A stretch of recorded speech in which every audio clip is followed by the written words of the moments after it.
Ang pinakamali, halimbawa, ito sinari rin, mali ano, maling ginagawa. Halimbawa sa traffic light, ilalagay mo sa park.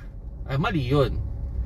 Kasi ang mangyayari diyan, kung i-imagine niyo, mas malaki yung stress niya sa ating transmission o dun sa shifter cable. Kasi ang mangyayari, halimbawa, hinto sa traffic light. So nasa drive ka, dadaan ka ng neutral, dadaan ka ng reverse, dadaan ka sa park. So, napakarami ng movement ng ating shifter, no? O yung ating transmission. Na kung aabante ka naman from park, dadaan ka na naman sa reverse, dadaan ka na naman sa neutral. So, napakarami ng movement. Okay? So, kumbaga, ang mangyayari doon, mas mabilis na masisira yung inyong shifter niyan. Kasi kung pabalik-balik kayo niyan, eh napakarami. Unlike nung halimbawa, sige, traffic light, tumigil kayo. 'Di ba? So, nilagay mo lang sa neutral. Isa lang, isang adjustment lang yun. Tapos handbrake.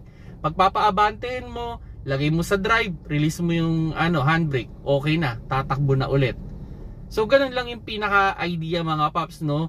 Pag sa neutral and park, kung nakita naman ninyo na more than a minute, you have the option para ilagay pa sa neutral. Okay?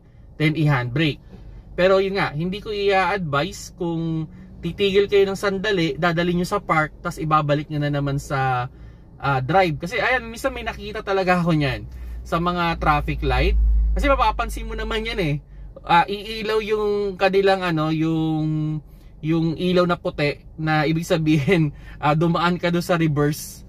So maling maling practice yun mga paps, no? Kumbaga, pag kayo ay hihinto lang naman ng sandali, nasa loob naman kayo ng kotse, yung attention naman ninyo ay sa pagdadrive, pwede nyo ilagay lang yan sa neutral, then handbrake. Okay?